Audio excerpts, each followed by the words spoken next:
अस्सलामुअलैकुम वरहमतुल्लाहि वबरकातुहू। अल्हम्दुलिल्लाहि रब्बिल आलमीन। अल्लाहुम्मा सल्लि अला मुहम्मद व अला आलि मुहम्मद। सीरतुन नबी सल्लल्लाहु अलैहि व आलिहि वसल्लम की क्लास नंबर 32 के साथ आज हम आपके साथ हाज़िर हैं। आप अपनी स्क्रीन पर आज की जो क्लास है उसके हवाले से स्लाइड देख रहे होंगे। इसके अंदर दरअसल जो हुदैबिया के या सुलह हुदैबिया के दौरान कुछ वाक़यात ऐसे हुए या ग़ज़वा हुदैबिया के अंदर कुछ वाक़यात ऐसे हुए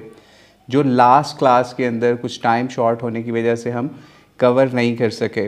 तो सोचा कि क्योंकि उन वाक़यात की बहुत ज़्यादा इम्पॉर्टेंस है आज की भी हमारी लाइफ के अंदर, तो इसलिए सोचा कि उन वाक़यात को भी आज की क्लास के अंदर कवर कर लिया जाए। इसके अंदर जो सबसे पहले आप देख रहे होंगे ग्रीन कलर से लिखा होगा स्टार्ट में बारिश। ठीक है, बारिश के हवाले से जब हुदैबिया का मामला या नबी इस्लाम ने जब पड़ाव डाला हुआ था या फिर एक जगह पे रुके हुए थे हुदैबिया के कुएं के करीब, तो वहाँ पर काफ़ी दिन हो गए। तो उस दौरान एक और मामला भी ये पेश आया कि जब बारिश हुई, ठीक है, तो बारिश हुई तो नबी इस्लाम के सहाबा या जो लोग भी साथ मुहाजिरीन और अंसार में से आए थे तकरीबन 1400 से 1500 की तादाद में थे। तो जब बारिश हो जाए तो उसकी वजह से अक्सर जगहों पे प्रॉब्लम्स भी आ जाती हैं। तो इस वक्त नबी इस्लाम ने एक स्पेशल ऑर्डर उस वक्त जारी किया। बारिश हुई तो बारिश के ऊपर नबी इस्लाम ने जो मौज़न था या अज़ान देने वाला था उसको ये बात इरशाद फरमाई कि आपने जो इस वक्त बारिश की वजह से लोगों को कहना है सल्लू फिर रिहालिकुम। ठीक है, यानी इसका मतलब ये था कि जहाँ जहाँ आप खैमों में हैं वहीं पे आप नमाज अदा करें। ठीक है, जिस जिस जगह पे हैं वहीं पे आप नमाज अदा कर लें, बजाय इसके कि आपको एक जगह पे जमात बना के या दूर आके तो नमाज़ पढ़ने की बजाय जहाँ जहाँ पे भी जिस जिस प्रोटेक्शन के अंदर हैं वहाँ पर ही आप नमाज अदा करें। ये एक बहुत ज़बरदस्त सुन्नत थी जिसका मज़हर जो है या जिसके समझ लीजिए प्रैक्टिकल हमारे सामने हुदैबिया के सफ़र के दौरान या हुदैबिया के पड़ाव के दौरान आया। और यही वजह है कि आज भी दुनिया के अक्सर ममालिक के अंदर जब बहुत ज़्यादा बारिश होती है और लोगों को मुश्किल होती है कि वो ट्रांसपोर्ट करके दूसरी जगह पे आएँ, तो एक तो ये काम होता है अक्सर मसाजिद के अंदर ये अल्फाज अज़ान के साथ अदा किए जाते हैं सल्लू फिर रिहालिकुम। और उसके अलावा लोगों को भी ये चीज़ पहले से पता होती है कि बारिश है, हमारे लिए कीचड़ का या और मामलात का मसला होगा, तो इसलिए हम अपनी अपनी जगहों पे ही नमाज अदा कर लें। तो इसलिए आप कभी बारिश या कोई तूफ़ान या आंधी इस तरह का कुछ मामला हो रहा हो तो इस्लाम ने आपके ऊपर ये बड़ी आसानी रखी है कि आपने जिस जगह पे हैं जहाँ पे आपको आसानी है वहीं पे नमाज अदा कर लें। हाँ, जो लोग मस्जिद के अंदर रहते हैं, मस्जिद के साथ ही उनका घर है, ठीक है, उनको कोई ऐसा मसला नहीं है, तो वो लोग सिर्फ़ और सिर्फ उस बड़ी जमात के अंदर या मस्जिद की जमात के अंदर शामिल हो जाएंगे। और नबी इस्लाम के बाद में भी सहाबा अक्सर ये अमल किया करते थे कि जब ये बारिश होती थी तो वो लोगों को ये कहा करते थे कि आप अपनी अपनी जगहों के ऊपर ही नमाज अदा कर लें। ठीक है, और अब हम इससे नेक्स्ट पॉइंट पे चलते हैं। बारिश के हवाले से एक और मामला भी यहाँ पे पेश आया। एक रात को इसी तरीके से बारिश हुई। ठीक है, बारिश हुई तो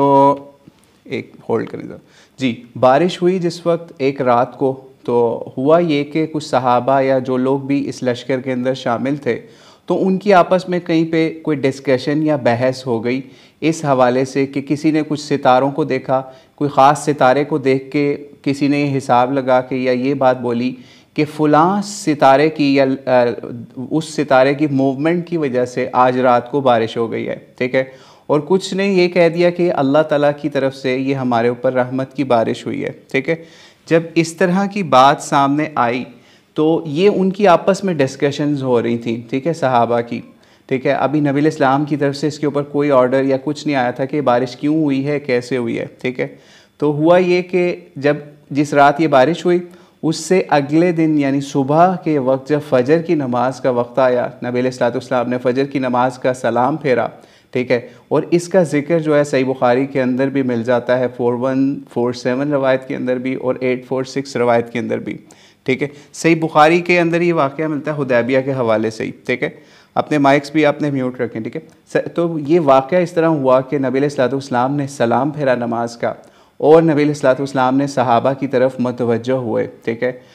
यही आपका तरीका था, आप सलाम फेर के कुछ ज़िक्र अस्कार करके जो दूसरी तरफ पलट के सहाबा की तरफ या जो भी लोग साथ होते थे उनकी तरफ पलट के अक्सर कुछ खुतबा भी इरशाद फरमाया करते थे, या फिर वैसे ही पलट कर लोगों की तरफ देखा करते थे। तो खैर नबी इस्लाम इस तरीके से पलटे, ठीक है, और नबी इस्लाम ने लोगों से पूछा कि रात को जो बारिश हुई, ठीक है, उसके बारे में तुम्हारा क्या ख्याल है, या तुम्हें मालूम है अल्लाह ताला ने क्या फ़रमाया है उसके हवाले से, ठीक है। तो लोगों ने कहा कि अल्लाहु व रसूलहु आलम, यानी लोगों ने फ़ौरी यही जवाब दिया, या सहाबा ने ही जवाब दिया कि अल्लाह ही जानता है इसके बारे में, या फिर उनके रसूल को पता होगा इस हवाले से कि अल्लाह ताला ने क्या इरशाद फरमाया है जो आप हमें बयान करने जा रहे हैं। तो नबी अलैहिस्सलाम ने फिर सहाबा को मतवज्जह होके ये इरशाद फरमाया कि तुम्हारे रब का ये इरशाद है कि जब सुबह हुई तो तुम्हारे कुछ बंदे मुझ पर ईमान लाए और कुछ मेरे मुनकिर हो गए, या उन्होंने मेरा इनकार कर दिया या मेरे साथ कुफर कर दिया। और फिर ये भी फरमाया कि जिन्होंने या जिन लोगों ने ये बात कही थी कि अल्लाह के फ़ज़ल और इसकी रहमत से हमारे लिए बारिश हुई, तो वो मेरे मोमिन हैं, यानी मेरे पे ईमान लाने वाले मोमिन बंदे हैं, और वो सितारों का उन्होंने इनकार कर दिया या उनके मुनकिर हुए,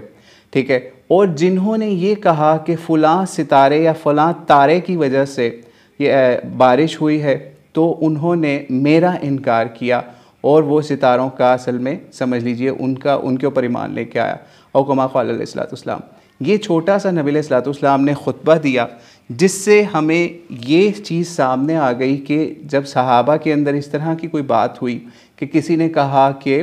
किसी ख़ास सितारे के मूवमेंट की वजह से या फ़लाँ सितारे की वजह से हमें बारिश मिल गई आज, ठीक है, लेकिन कुछ ने कहा नहीं, ये तो बारिश हुई अल्लाह ताला के फ़ज़ल व करम की वजह से हमारे ऊपर। तो उस चीज़ को अल्लाह ताला ने नबी अलैहिस्सलाम तक वही के ज़रिए से पहुँचा दिया। और फिर नबी अलैहिस्सलाम ने भी सहाबा की इस्लाह इस मामले के ऊपर फरमाई कि जब भी आपके लिए कोई बारिश हो या इस तरह का कोई मामला हो, तो आपने ये नहीं कहना कि फ़लाँ मूवमेंट हुई, फ़लाँ चीज़ की मूवमेंट हुई, फ़लाँ सितारे की मूवमेंट हुई, फ़लाँ तारे की मूवमेंट हुई, उसकी वजह से ये बारिश हो गई। नहीं, आपने सिर्फ अल्लाह के ऊपर ईमान लाना है कि ये अल्लाह के इज़्न से, अल्लाह की तरफ से ये बारिश हुई है, ठीक है। इसमें हमारे लिए बहुत बड़ा सबक है। हुदैबिया के मौके के ऊपर इस तरह के वाक़यात हो रहे हैं, लेकिन आज हमारे लिए इसमें बहुत बड़ी लर्निंग है कि जब हम भी मौसमी तग़य्युरात देखें, यानी मौसम के अंदर तब्दीली देखें, तो हम यही कहेंगे अल्लाह की तरफ से है, ठीक है। बारिश हो रही है, तूफ़ान आ रहा है, ज़लज़ला आ रहा है, कोई भी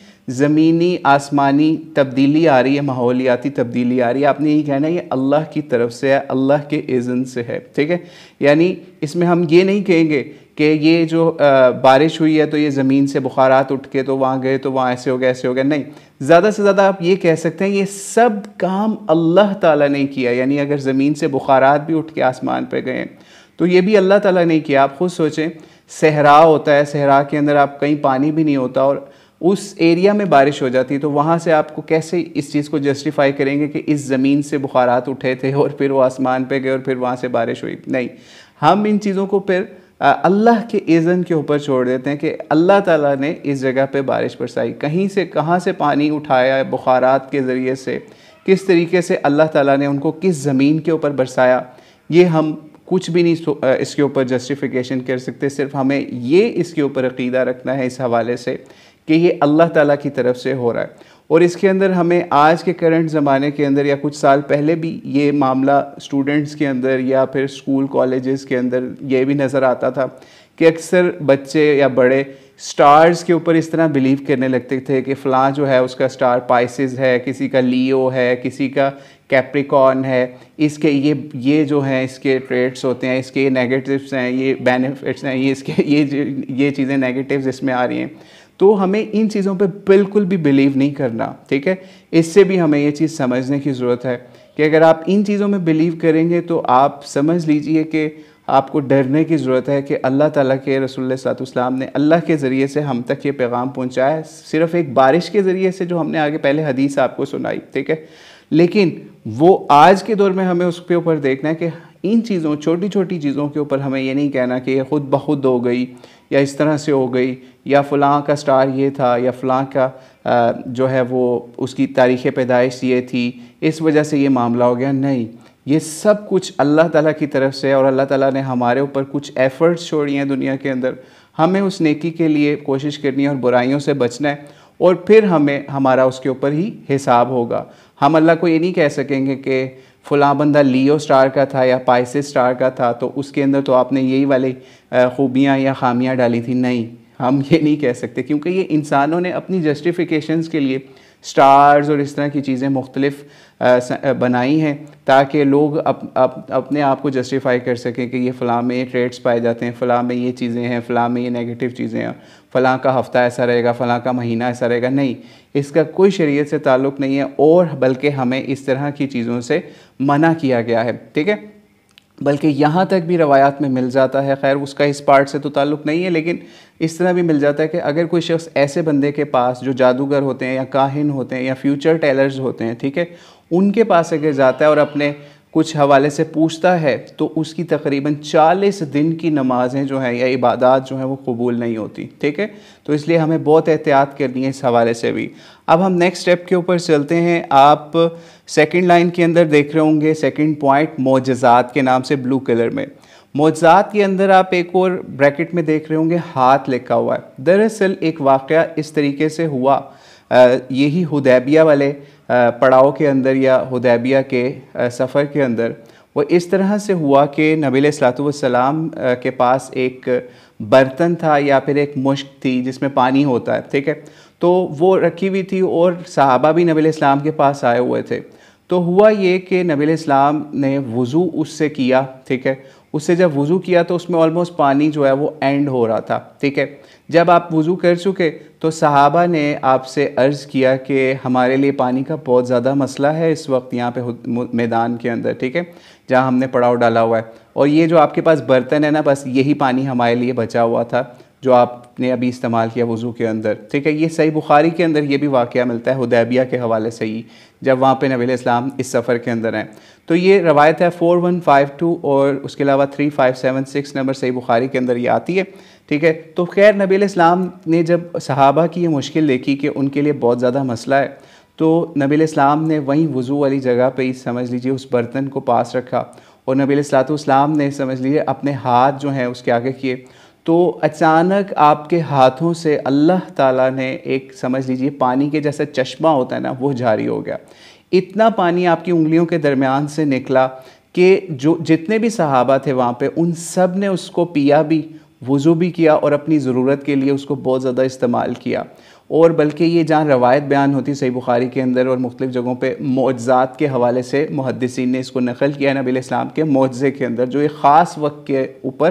ख़ास टाइम के ऊपर वाज़ह हुआ लोगों के लिए। अल्लाह ताला ने इसको नबी अलैहिस्सलाम के हाथ से पानी को जारी कर दिया। और रावी लिखने वाले लिखते हैं हदीस के अंदर कि किसी ने पूछा ना आप कितने लोग थे उस सहाबी से जो ये रवायत बयान कर रहे थे जिनके सामने ये मामला हुआ था, तो उन्होंने कहा हम उस वक्त थे तो 1500, तकरीबन 1500 हम लोग थे, लेकिन अगर हम लाखों लोग भी या 1 लाख के करीब भी लोग होते तो हम फिर भी हमारे लिए वो इतना पानी था कि हम उससे जो है वो अपनी ज़रूरत को पूरा कर लेते। ये भी नबी अलैहिस्सलाम का एक बहुत बड़ा मौजज़ा वहाँ पे अल्लाह ताला ने हाथों से पानी जारी करके शो किया। इसमें भी वहाँ के सहाबा और लोगों के लिए ये इसमें हिकमत नज़र आई या बयान की जाती है कि आपको अगर मुश्किल में आप मैदान में चले गए तो अल्लाह ताला आपको तन्हा नहीं छोड़ेगा। ना तो अल्लाह ताला अपने नबी को तन्हा छोड़ेगा, ना ही उनके सहाबा को या ईमान वालों को तन्हा छोड़ेगा, बल्कि उनके लिए अल्लाह ताला उस जगह से रिस्क देगा कि बंदा सोच भी नहीं सकता। ठीक है, कोई सोच सकता था कि नबी अलैहिस्सलाम के हाथ से पानी का इस तरह चश्मा जारी हो जाए ख़ास वक्त के लिए। ठीक है, तो एक बहुत बड़ा ये मौजज़ा भी नबी अलैहिस्सलाम के हाथों से वहाँ पे ज़ाहिर हुआ। अच्छा, एक और पॉइंट नेक्स्ट आप देख रहे होंगे हुदैबिया का कुआँ। एक और मसला ये हुआ, पानी की तो ये शॉर्टेज थी यहाँ पे बहुत ज़्यादा। ठीक है, और जिस जगह पड़ाव डाला था ना वो भी एक कुआँ था वहाँ पे भी, हुदैबिया का कुआँ। ठीक है, कुछ एक हमने पिछली एपिसोड के अंदर भी आपको एक पानी के गड़े के हवाले से बात की थी। वो एक डिफरेंट गड़ा था जिसमें पानी भर आया था, नबी अलैहिस्सलाम ने तीर फेंका था तो पानी आ गया था। ये हुदैबिया के कुएँ के हवाले से बात है। हुदैबिया का एक कुआँ था, सही बुखारी के अंदर ही इसका जिक्र आता है 3577 कि जहाँ पे नबी अलैहिस्सलाम ने पड़ाव डाला था, यहाँ रुके थे। ठीक है, इसके अंदर भी पानी था। जब ये लोग गए तो इन सहाबा ने पानी खींचा, यानी डोल उसमें डाल के पानी निकाला जाता था। तो क्योंकि वहाँ पानी की बहुत ज़रूरत थी और काफ़ी दिन तकरीबन 1 महीने के करीब वहाँ पे समझ लीजिए सफ़र रहा हुदैबिया का। तो वहाँ से पानी निकाल के पानी सारा हो गया उस कुएँ का ख़त्म। जब हुदैबिया के कुएँ का पानी ख़त्म हो गया तो फिर सहाबा के पास, नबी अलैहिस्सलाम के पास, सहाबा जो हैं वो नबी अलैहिस्सलाम के पास आए और नबी अलैहिस्सलाम उस वक्त कुएँ के पास आ गए और उनको बताया कि हमारा ये जो कुआँ था इसमें भी पानी खुश्क हो गया है, तो आप इसके हवाले से कुछ करें। ठीक है, तो नबी अलैहिस्सलाम ने वज़ू के लिए, उनके पास पानी था, उसके लिए नबी अलैहिस्सलाम ने कुल्ली की, उस पानी की कुल्ली की और अल्लाह ताला से दुआ भी की। और फिर वो जो पानी था ना, वो नबी अलैहिस्सलाम ने वज़ू वाला पानी जो था जिससे आपने कुल्ली वगैरह भी की थी, उसको नबी अलैहिस्सलाम ने फिर दुआ करने के बाद उस कुएं में डाल दिया। जैसे ही कुएं के अंदर वो पानी डाला नबी अलैहिस्सलाम ने अपने वज़ू वाला या जिसे आपने कुल्ली की थी, तो वो कुआं दोबारा से भर आया और फिर लोगों ने बहुत ज़्यादा उससे फ़ायदा भी उठाया और उससे ऊँट वगैरह, जानवर, इंसान सब ने फिर पानी पिया। ये भी एक बहुत बड़ा मौजज़ा हुदैबिया के कुएं के साथ पेश आया, जिसका नाम सुलह हुदैबिया भी इसी कुएं के नाम पे था, जिसके ऊपर ये वाक़या या ये मौजज़ा नबी अलैहिस्सलाम के हाथ से अल्लाह ताला ने ज़ाहिर किया। अब हम इससे नेक्स्ट टाइप पर चलते हैं। ठीक है, आप लास्ट लाइन में देख रहे होंगे जुएँ और फ़िदिया लिखा होगा। ये मामला ये हुआ कि एक सहाबी थे, ठीक है, ये वाक़या भी अक्सर हदीस की किताबों के अंदर आता है, सही बुखारी के अंदर भी आता है, रवायत नंबर है 5703 और उसके अलावा 4159 नंबर और भी किताबों के अंदर ये वाक़या आता है। जब यहाँ पे खाने पीने का इंतज़ाम भी किया जा रहा था तो एक सहाबी की खाने के ऊपर ड्यूटी थी, तो वो किसी हांडिया के अंदर, जो हांडी या बर्तन होता है ना खाना पकाने वाला, उसके अंदर समझ लीजिए चम्मच वगैरह फेर रहे थे। इनके बाल भी लंबे थे, तो खैर ये अपने बालों को बहुत ज़्यादा खुजा रहे थे। नबी अलैहिस्सलाम इनके करीब आए, क्योंकि नबी अलैहिस्सलाम वो लीडर थे जो अपने हर सहाबी की खबर रखते थे। ठीक है, यानी हर चक्कर भी लगाते थे खैमों के अंदर भी और मुख्तलिफ़ जगहों पे कि किसी को कोई मसला ना हो। जैसे आपको पता है ना, पानी का मसला हुआ तो नबी अलैहिस्सलाम ने ये नहीं किया कि अपने लिए पानी जमा किया और अपने लोगों के लिए कुछ ना किया हो, उन सब के लिए पानी का भी इंतज़ाम किया। तो यहाँ पे ये हुआ कि नबी अलैहिस्सलाम इस सहाबी के पास आए। ठीक है, इनका नाम काब बिन उजरा बताया जाता है इन सहाबी का नाम। ठीक है, इन सहाबी के पास आए तो देखा ये अपना सर खुजा रहे थे और इनके सर से जुएँ जो हैं ना, ठीक है, जुएँ जो जिन्हें लाइस भी कहते हैं या फिर छोटे छोटे से छोटे छोटे से समझ लीजिए इंसेक्ट्स होते हैं जो आपके सर में पैदा हो जाते हैं अक्सर। ठीक है, तो वो इनके सर से गिर रहे थे और ये बहुत ज़्यादा तकलीफ़ में थे, अपना सर खुजा रहे थे। नबी अलैहिस्सलाम ने इनसे पूछा कि क्या तुम्हें जुएँ वगैरह जो हैं सर की तकलीफ़ पहुँचा रही हैं? तो सहाबी ने जवाब दिया, जी हाँ, मुझे बड़ा प्रॉब्लम है, इस तरीके से सर की जुएँ जो हैं तंग कर रही हैं। तो ये क्योंकि एहराम में थे, तो एहराम के अंदर आपको इजाज़त नहीं होती कि जब तक आप अपना उम्रा या हज मुकम्मल ना कर लें और फिर आप क़ुरबानी ना कर लें, फिर क़ुरबानी के बाद जो है वो आपको अपना सर जो है उसकी टिंड करवानी है, उसको शेव करवाना होता है। ठीक है, तो नबी अलैहिस्सलाम ने इनको फिर उस वक्त इजाज़त दी कि आप ऐसा करो कि आप इस वक्त फ़िदिये के अहकाम भी अक्सर रवायात के मुताबिक पता चलता है सूरह बक़रा 196 के अंदर फिर इस हवाले से इस सहाबी के लिए स्पेसिफाइड करके या और किसी और मौके के ऊपर भी कुछ मुफस्सिरीन के मुताबिक ये हुक्म उतरा। लेकिन फिर नबी अलैहिस्सलाम ने इनको फ़िदिये का ऑर्डर दिया कि आप ये फ़िदिया दे दो और फिर उसके बाद अपने बाल भी कटवा लो। फ़िदिया क्या बताया नबी अलैहिस्सलाम ने इनको कि यह कुरान पाक में भी मिल जाता है 196 सूरह बक़रा के अंदर कि या तो 3 दिन के रोज़े रख लो या फिर जो है 6 मिस्कीन या गरीबों को खाना खिला दो या फिर क़ुरबानी कर दो। यानी क़ुरबानी से मुराद एक जो है जिसको हमारी ज़ुबान में दम भी कहा जाता है, यानी आप एक जानवर क़ुरबान कर दो, बकरा, बकरी या कोई भी जानवर। ठीक है, इस चीज़ के फ़िदिये के अंदर। ठीक है, तो ये नबी अलैहिस्सलाम ने उनको फरमाया। फिर उन्होंने अपने बाल जो है वो मुंडवा दिए या कटवा दिए या टेंड करवा दी, तो फिर उनका ये मसला हल हो गया। तो ये भी यहाँ से भी उम्मत के लिए एक बहुत बड़ी आसानी जो है नबी अलैहिस्सलाम ने फिर अल्लाह ताला के ज़रिए से भी अनाउंस की कि अगर कोई तकलीफ़ में हो, मरीज़ हो या कोई उसको ऐसा इशू हो और वो एहराम में हो और उसको इस तरीके से कोई ऐसा प्रॉब्लम पेश आ जाए तो वो इस तरीके से उस प्रॉब्लम से निजात हासिल करते हुए फ़िदिया भी अदा कर सकता है। ठीक है, अब हम आज के आखिरी पॉइंट के ऊपर आ रहे हैं जो सबसे ज़्यादा नबी अलैहिस्सलाम के लिए तकलीफ़ दे पॉइंट था। ठीक है, समझ लीजिए कि उम्मे सलमा रज़ियल्लाहु तआला अन्हा के ख़ैमे के अंदर नबी अलैहिस्सलाम गए। जिस वक्त सुलह हुदैबिया का पेपर लिखा गया जिसका हम पिछली एपिसोड में बयान कर चुके, तो उसके बाद चूँकि ये ऑर्डर भी आ चुके थे कि आपने अब अपने बाल कटवा देने हैं और अपने जो जानवर कुर्बान करना है पहले, फिर बाल कटवा देने हैं, ठीक है। जब ये ऑर्डर आ गया और सही बुखारी के मुताबिक, ठीक है, सही बुखारी की रवायत नंबर है 2731 नंबर रवायत, ठीक है। तो ये ऑर्डर इसके अंदर जब नरेट हुआ कि नबी अलैहिस्सलाम ने वो हुदैबिया का जो पेपर है उसको कंप्लीट करने के बाद सहाबा के अंदर ऑर्डर किया कि अब आप लोग जो है वो अपनी कुर्बानी कर लो और अपने एहराम खोलो और अपना कुर्बानी करने के बाद आप अपनी कटिंग या टेंट करवा लो और एहराम खोल दो, ठीक है, क्योंकि अब हम वापस जा रहे हैं, उम्रा हमने अगले साल करना है, जैसे हम पहले बता चुके। तो खैर ये जब ऑर्डर आया तो नबी इस्लाम के इस ऑर्डर को या इस बात को सहाबा सुन नहीं सके या उन्होंने सुना नहीं, इतने गम के अंदर, इतने दुख के अंदर थे कि हम खाने काबा तक नहीं जा रहे और हमें इसी तरीके से वापस लौट जाना है, ठीक है। तो जब ये ऑर्डर दे दिया नबी इस्लाम ने, लेकिन लोगों ने उसके ऊपर अमल नहीं किया, तो हज़रत उम्मे सलमा रज़ियल्लाहु तआला अन्हा के पास गए और बताया कि इस तरीके से ये मामला पेश आ रहा है। तो उम्मे सलमा रज़ियल्लाहु तआला अन्हा ने फिर नबी अलैहिस्सलाम से कहा कि आप लोगों को ऑर्डर इस तरीके से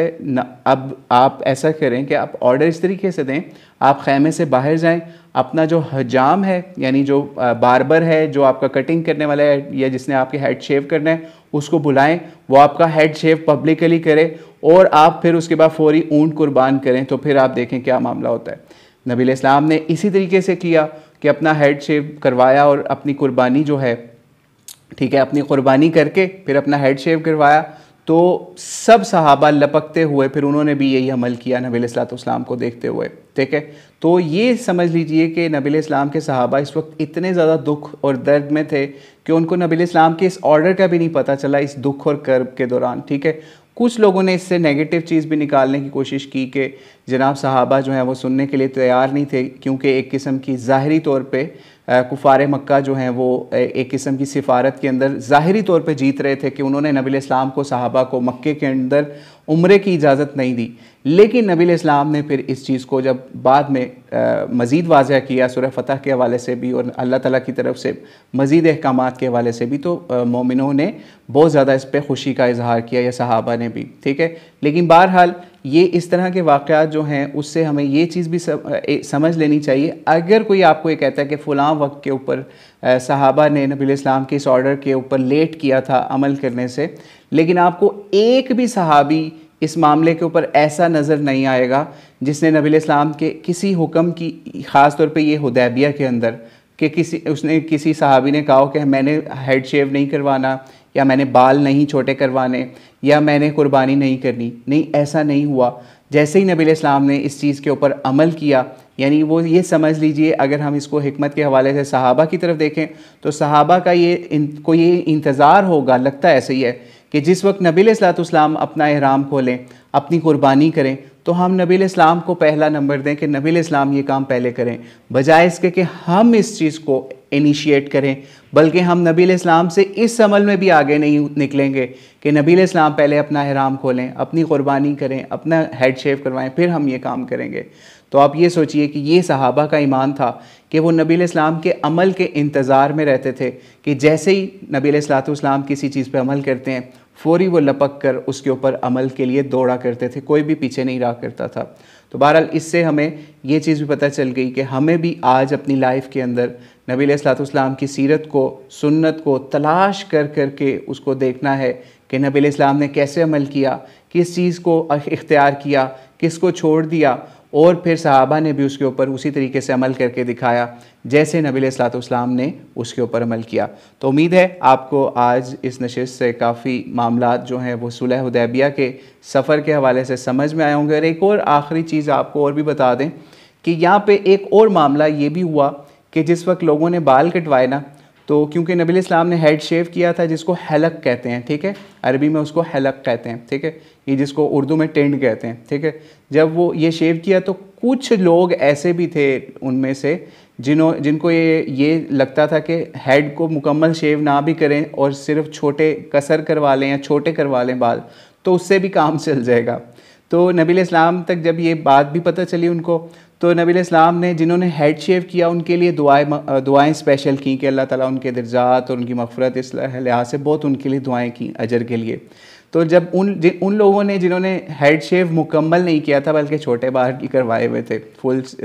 छोटे बाल कसर, तो नबी इस्लाम तक ये बात पहुंची, उन्होंने कहा कि हमारे लिए भी दुआ करें। फिर भी नबी इस्लाम ने उनके लिए जिन्होंने हेड शेव करवाया था उनके लिए तकरीबन 3 दफ़ा दुआएं की। फिर उसके बाद जब लोगों ने मज़ीद इसरार किया कि हमारे लिए भी दुआ करें जिन्होंने फुल टेंट नहीं भी करवाई, तो फिर नबी इस्लाम ने उनके इसरार के ऊपर या उनकी रिक्वेस्ट के ऊपर उन लोगों के लिए भी दुआ की।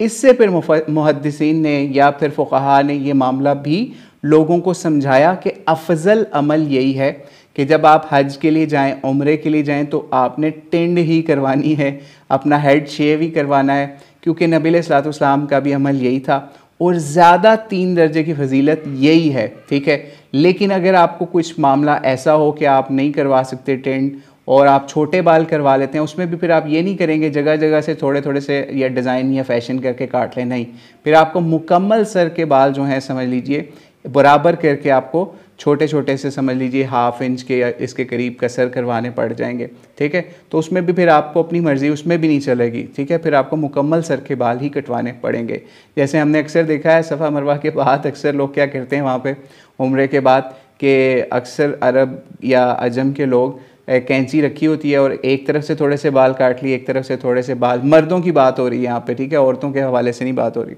तो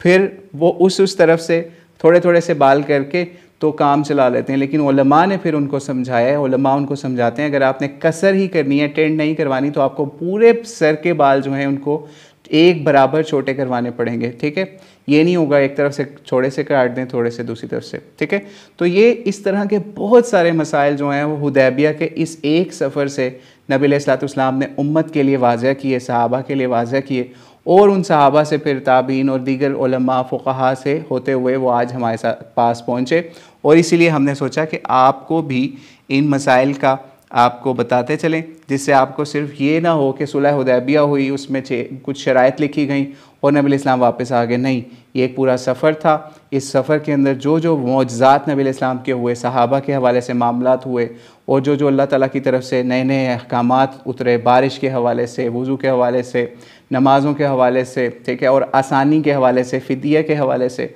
वो सारे हमने कोशिश की आज की इस नशिस्त में कवर करें, ताकि आपकी ज़िंदगी के अंदर ये कहीं ना कहीं पे काम आए और आप उससे ये सोचें कि नबी इस्लाम की हमने सीरत और सुन्नत को फॉलो करने की कोशिश किया है। तो अल्लाह ताला से दुआ है अल्लाह ताला हमें नबी इस्लाम की सीरत और सुन्नत को फॉलो करने वाला बनाए। वल्लाहु आलम बिस्सवाब। अस्सलामु अलैकुम वरहमतुल्लाहि वबरकातुहू। अगर कोई क्वेश्चन है तो आप लिख के सेंड कर लें, और बाकी इंशाल्लाह ये वीडियो भी इंशाल्लाह पूरी कोशिश है कि नेक्स्ट क्लास से पहले अपलोड कर दी जाएगी।